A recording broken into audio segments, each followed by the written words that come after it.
Isipin mo ito, nakaupo ka sa isang Zoom meeting, di ba? Ang pinag-uusapan ninyo ay isang napakakaibang panaginip tungkol sa pananamit ng mga babae. Medyo awkward yung ganun. Oo, grabe, sobrang awkward. Siguro tahimik ka nang nakikinig kasi hindi mo alam kung anong sasabihin mo. Pero ilang minuto ang lumipas, palalim ng palalim ang usapan hanggang sa bigla na lang humihiling yung kausap mo na umulan ng literal na apoy mula sa langit. Hala, apoy talaga? Apoy mula sa langit para sunugin ang buong gobyerno ng Pilipinas. Paano umaabot sa ganong klaseng sukdulan ang utak ng isang tao sa loob lang ng isang pag-uusap? Alam mo, ito yung tinatawag nating malabong teritoryo sa psikolohiya. Wala nang malinaw na linya kung saan nagtatapos yung personal na galit ng tao at kung saan nagsisimula yung sinasabi niyang utos umano ng Diyos. Parang pinaghalo na niya, di ba? Oo, totoo yan. Kapag pinakinggan mo, hindi siya basta nagagalit eh. Naniniwala siyang ang galit niya ay banal. Kumbaga divine anger. Kaya naman, para sa iyo na nakikinig sa atin ngayon, malugod kitang sinasalubong sa ating malalimang talakayan. Ang misyon natin ngayon ay himayin ang isang napaka-kontrobersyal at masalimuot na koleksyon ng mga pahayag mula sa isang tao. Ang pangalan niya ay Narciso Olalo. At itong si Narciso ay isang individual na buong pusong naniniwala na direktang kumakausap sa kanya ang may kapal. Na siya yung napiling sugo, di ba? Para linisin ang lipunan. Tama. At yung mga sanggunian na pag-aaralan natin ngayon ay hindi lang galing sa iisang lugar. Una, meron tayong Facebook post na may petsang Marso 22, 2026. Ito yung isang litratong pinangalan ng 22.jpg na nagdedetalye no panaginip na nabanggit mo kanina. Pangalawa, may hawak tayong audio transcripts mula sa mismong Zoom meeting. Dito niya ipinapaliwanag yung panaginip na ito na nauwi sa mga napakabigat na komento tungkol sa politika natin. At meron pa tayong isa, di ba? Oo, meron pa. Panghuli, meron tayong dokumento ng kanyang mga umano'y banal na pahayag na nagsimula pa noong taong 2013. Bale, sige, himayin natin ito. Kasi kailangan nating linawin agad ito sa iyo na nakikinig. Ang mga material na ito ay puno ng mga politikal at moral na pananaw na napaka-polarizing. Sobrang nakakagalit para sa marami. Totoo, mula sa paghusga sa kababaihan hanggang sa mga direktang pag-atake sa mga matataas na opisyal ng gobyerno. Kaya bilang tagapakinig natin, gusto kong ipaalala sa iyo na ang palabas na ito ay hindi kumakampi sa kanan o sa kaliwa. Wala tayong pinapanigan dito. Wala talaga at lalong hindi natin ine-endorso ang aliman sa mga pananaw ni Narciso. Hindi tayo nandito para patunayan o pabulaanan yung mga akusasyon niya. Ang layunin lang natin ay silipin yung mekanismo ng isip niya, kung paano nabubuo ang ganitong klasing pananaw. Kasi titingnan natin yung proseso niya ng pagbibigay katwiran kapag ang isang tao ay nakabuo na ng isang saradong sistema ng paniniwala.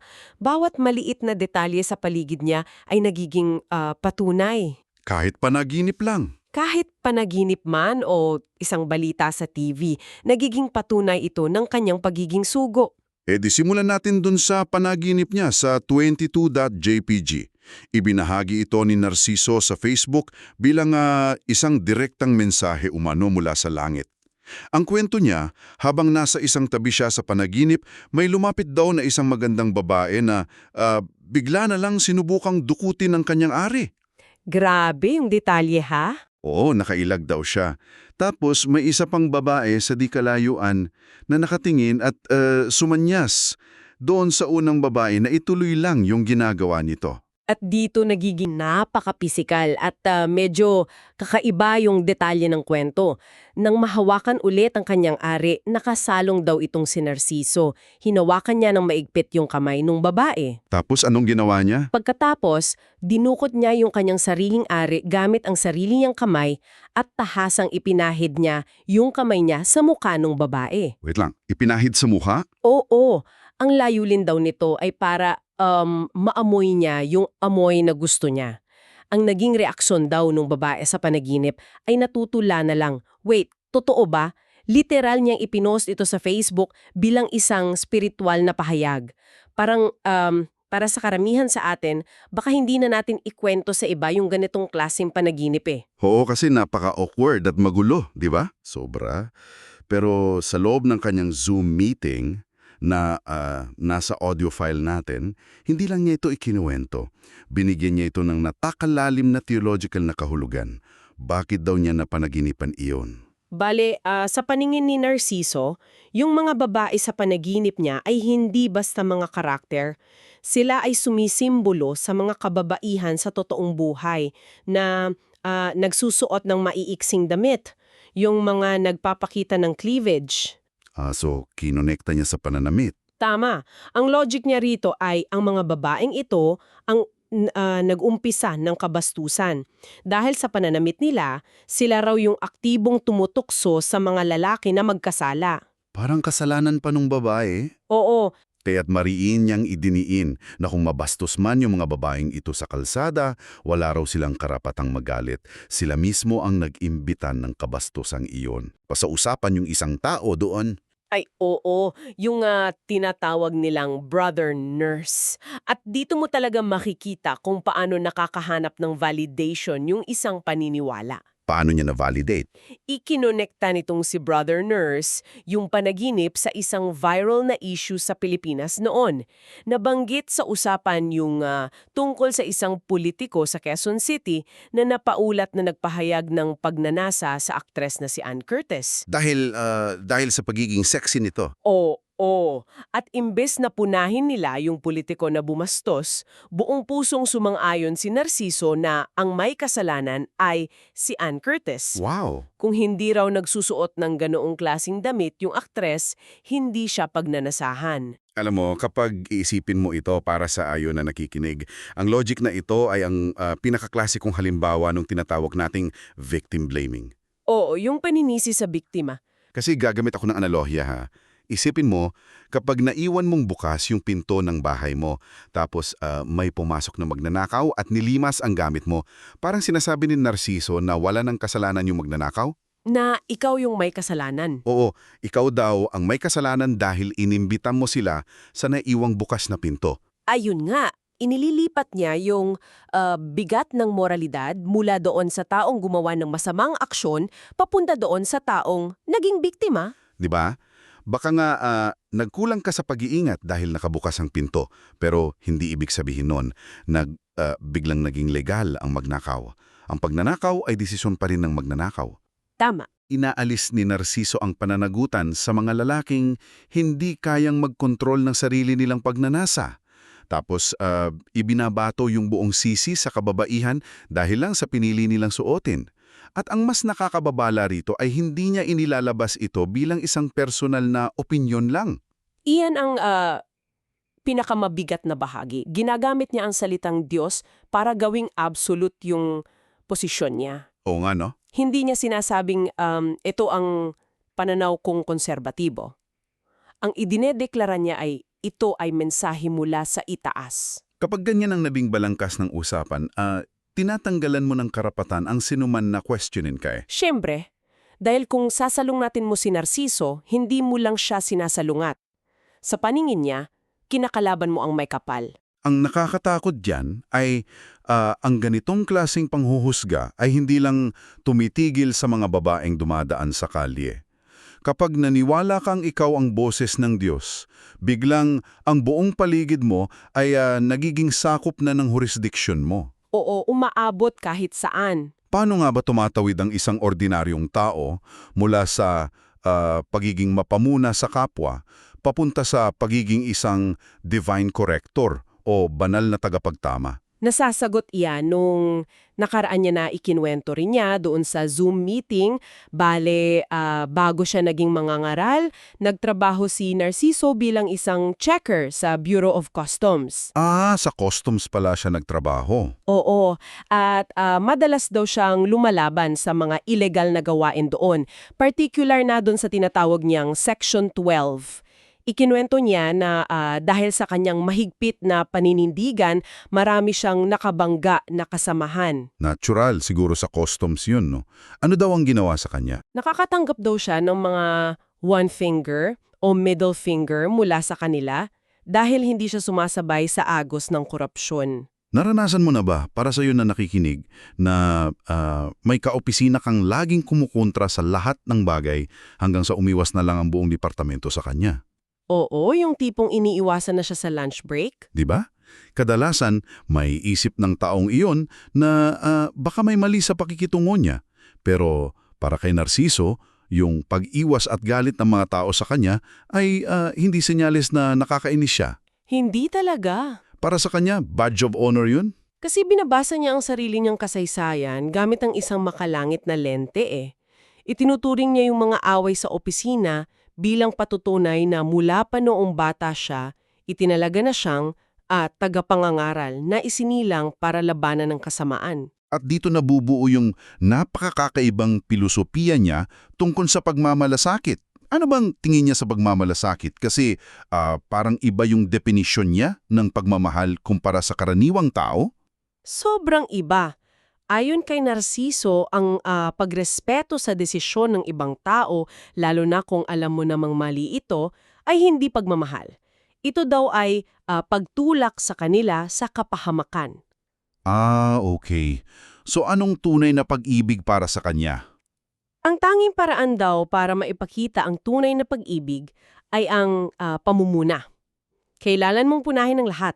Ang asawa mo, ang mga kaibigan mo, kahit ang mga matatanda. Ang pinaka-interesting dito ay kung paano nire-redefine ng utak niya yung konsepto ng pang-aaway bilang isang gawa ng dakilang pag-ibig. Ito yung pinakamatindi. Paano kung ang tingin mong pagmamalasakit ay nakakasakit na pala sa iba? Kapag naniniwala ka na ang bawat pagpuna mo ay gawa ng pagmamahal at inuutos ng langit, binigyan mo ang sarili mo ng isang napakalaking blank check. Oo, wala ka ng preno. Nawawala yung kakayahan mong mag-reflect kung baka ikaw naman ang mali. Kasi kumbinsido ka na iniligtas mo lang ang kaluluwa nila. At ang ganitoong klaseng kalayaan na manghusga ay hindi natatapos sa Bureau of Customs. Kapag naniwala kang ikaw ang sugo, biglang buong gobyerno ng Pilipinas ang nagiging subject mo. At dito na nga tayo pumapasok sa kanyang napakahabang pagsusuri sa politika ng Pilipinas na nasa audio file natin. Ginamit niya yung parehong matalim na lente para kondinanin ang pinakamataas na lider ng bansa. Bago natin isa-isayin yung mga pangalang binanggit niya, uulitin ko yung impartiality rule natin para sa nakikinig.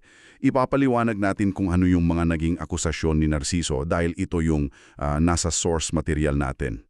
Tama, hindi tayo gumagawa ng kwento. Hindi ibig sabihin na totoo mga ito at hindi tayo pumapanig sa mga politikong inatake niya o pinagtanggol niya. Susuriin lang natin kung paano naghahalo yung balita at yung kanyang banal na galit. So, saan siya nagsimula sa kanyang political rant? Nagsimula siya kay dating Senator Leila de Lima.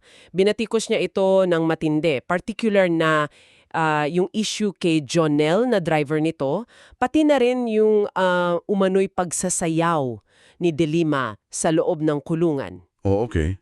Anong point niya doon? Ang pinakamabigat niyang punto rito ay sa edad daw ni de Lima, hindi na ito dapat magreklamo na binabastos siya ng publiko.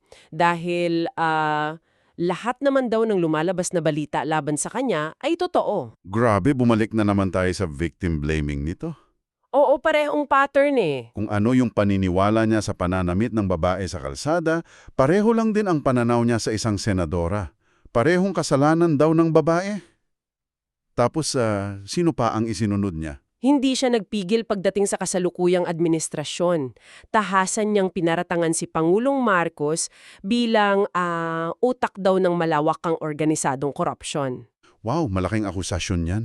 Inihalin tulad niya pa yung estilo nito sa pananatili lamang sa likod ng isang bus habang nangyayari yung nakawan.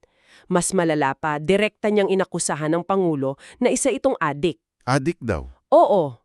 Hinamon niya pa na kung talagang inosente ito, dapat itong magpa-hair follicle test sa harap ng publiko. Parang may halong mga sikat na talking points mula sa social media yung mga sinasabi niya, no? At hindi lang daw mga nasa itaas ang tinitira niya, pati rin iba't ibang sangay ng gobyerno. Oo, binanggit niya yung napakaraming pangalan ng mabilis. Tinukoy niya sina Luis Ro, Lon, Soto at maging si Remula na isiniksik daw sa ombudsman. Pati Comelec, di ba? Sinabi niya rin na si COMELEC Chairman Garcia ay umamin di umano na binayaran ng milyong-milyon para ipanalo ang mga tiwaling kandidato. May ipinagtanggol ba siya sa gobyerno? Meron. Sa kabilang banda naman, ipinagtanggol niya yung sitwasyon ni Vice President Sara Duterte. Ideklara niyang pinagtutulungan ngayon ang Vice President ng mga tinawag niyang demonyo sa Kongreso at Senado. So, ano ang ibig sabihin nito para sa atin? Para sa iyo na sinusubukang intindihin ito, isipin mo yung isang megaphone. Para may hawak siyang megaphone kung saan isinisigaw niya ang sariling mga opinyon sa politika. Oo, pati yung mga nababasa niya online. Tapos yung personal niyang pagkadismaya, isinasama niya. Pero kapag bumalik sa kanya yung alingaw-ngaw o echo mula sa megaphone, ang claim niya, boses na yon ng langit. Pinagsama niya ang isang Sunday sermon at isang political expose. Totoo yan. At dahil hindi gumagana yung gobyerno sa paraang gusto niya, pati tayong mga ordinaryong botante ay isinisisi niya. Pati botante. Paano niya sinisi? Talagang ipinukol niya yung galit niya sa mga botante. Sinasabi niya sa audio na labis siyang naiinis sa mga Pilipinong tumatanggap ng 3,000 hanggang 5,000 piso tuwing eleksyon. Yung mga nagpapabili ng boto. Oo. Ang eksaktong ginamit niyang parirala ay ang mga botanteng ito ay ginigisa sa sarili nilang mantika. Ginigisa sa sariling mantika. Ang ibig niyang sabihin, yung suhol na tinatanggap nila ay galing din sa buwis na ibinayad nila buong taon. Mismo, ninanakaw daw muna ang pera mula sa kaban ng bayan at saka ibinabalik sa mga tao bilang pambili ng boto. At yung kawalan ng tiwala ni Narciso sa sistema ay makikita rin sa pagpabor niya sa manual counting ng mga balota. Kaysa doon sa automated elections. Oo, naniniwala siya na mas madaling dayain ang mga makina. Gusto niya manual dahil sa manual counting may mga watcher mula sa magkabilang panig na pwedeng magbantay sa bawat papel. Naiintindihan mo rin kung bakit, di ba? Kapag naniniwala kang sugo ka, gusto mo nakikita ng mata ng tao ang lahat. Wala kang tiwala sa mga black box na makina kasi para sa kanya, puno ng demonyo ang gobyerno. Kaya siguradong gagamitin nila yung teknolohiya para mandaya. Ganun na nga ang pananaw niya. Pero dito, nagkakaroon ng isang napakabigat na pagliko yung emosyon niya. Dahil kapag nakita ng isang sugo na ang buong bansa mula sa Pangulo, sa Comelec, pababa sa mga botanteng nagbebenta ng boto ay bulok. Ano ang nakikita niyang solusyon? Paano niya nare-resolba yung sakit na nararamdaman niya para sa mga maliliit na tao? Merong bahagi sa audio kung saan nagalit siya ng husto tungkol sa mga traffic enforcer at empleyado ng gobyerno na nanguhuli ng mga mahihirap na tindero. Kawawa naman yung mga yon. Nakikita raw niyang sinisira pa ng mga ito yung mga kariton ng mga naghahanap buhay ng marangal. Sinabi niya na napakasakit isipin na ang mga baong pinapasweldo natin gamit ang buwis natin ay sila pang nagmamalupit sa mga walang kalaban-laban. Nakakapang-ilabot na kabalintunaan ito . May tunay siyang empatiya para sa mga naghihirap. Nasasaktan siya para sa magtataho, sa nagtitinda ng fishball na sinisiraan ng kariton. Oo, nararamdaman niya yung sakit nila. Pero dahil hindi niya nakikita na gagaana ang anumang reforma, ang solusyon niya ay hindi pag-aayos ng ahensya. Ang solusyon niya ay literal na puksain ang lahat. Kaya sa gitna ng kanyang galit, ang naging panawagan niya ay isang apokaliptikong paghuhukom. Hinihiling at idinedeklara niya na magpapaulan ang Diyos ng apoy para masunog ang lahat ng tiwaling opisyal na ito. Ulan ng apoy talaga? Oo, gusto niyang makita silang nasusunog kasama ang kanilang mga malita o maleta ng pera. Nagbigay pa siya ng partikular na babala sa mga politikong nasa edad 60 hanggang 70 na nayon. Anong babala niya sa kanila? Pinaalalahanan niya sila na 10 hanggang 20 taon na lang ang itatagal nila sa mundo. Hindi daw nila madadala ang nanakaw nila sa hukay. At direktang kakaharapin nila ang paghuhukom kung sa impyerno o paraiso sila babagsak. Gusto niya talagang gunawin ang lahat para makapagsimula uli. At ang ganitong klaseng mabigat at madilim na pananaw ay hindi lang niya nabuo nitong 2026 sa isang Zoom call. Hindi, ang tagal na nito. Dito na pumapasok yung pangatlo nating dokumento, yung Striking Statements Docs X. Gaano katagal na niya ang pinapasan ang paniniwalang siya ang tagapaghukom ng Pilipinas? Mahigit 1 dekada na. Kung titingnan natin yung dokumento, ito may mga nakasulat siyang mensahe na sinimulan pa noong taong 2013. Ibig sabihin, 13 taon na niyang niluluto sa utak niya ang konseptong ito. 13 taon. Grabe. Ano bang nakasulat doon? Babasahin ko yung isang eksaktong pahayag na isinulat niya na paulit-ulit daw niyang sinasabi bilang boses ng langit. Ganito ang nakasulat: "Maswerte ang mga taong naniwala sa iyo na ginagamit kitang kasangkapan at naniwala sa akin na si Jesus Christ. Sa hindi naniwala, wala ka nang gagawin sa kanila. Silang lahat ipaubay mo sa akin at ako ang bahala at maraming darating." Wait lang.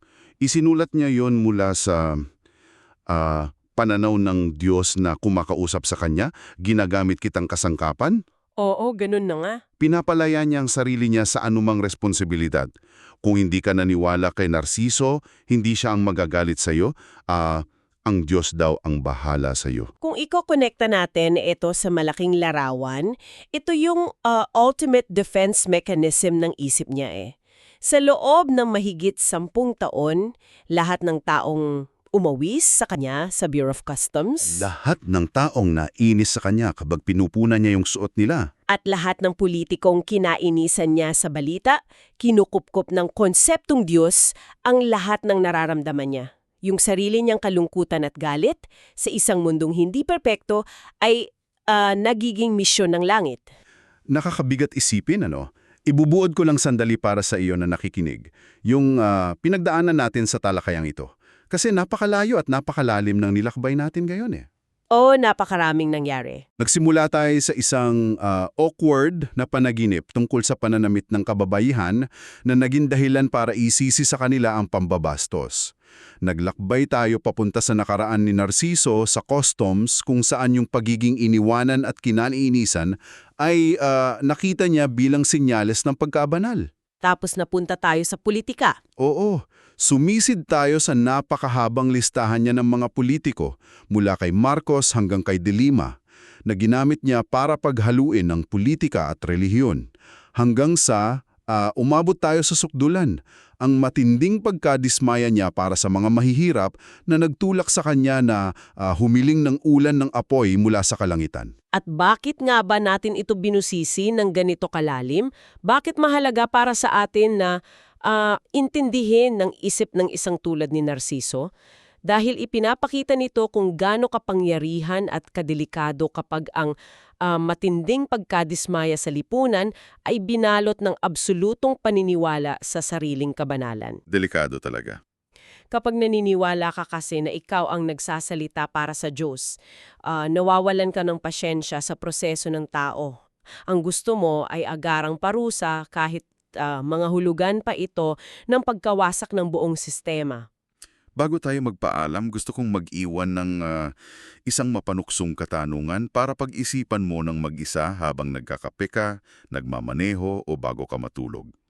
Kapag ang kausap mo ay buong pusong naniniwala na ang kanyang mga salita at ang kanyang matinding galit ay direktang nagmumula sa Diyos, may puwang pa ba para sa isang diskusyon? Ang hirap sagutin yan. 'Di ba? O ang tanging pagpipilian mo na lang ay maniwala sa kanya ng pikit mata o tanggapin na ikaw ay huhusgahan at isusunod sa apoy. Tandaan mo yung analohiya natin sa megaphone. Minsan, ang akala nating boses ng kalangitan ay ang sarili lang nating galit na umaalingaw-ngaw pabalik sa atin. Maraming salamat sa pagsama sa aming malalimang pagsusuring na ito. Maraming salamat po.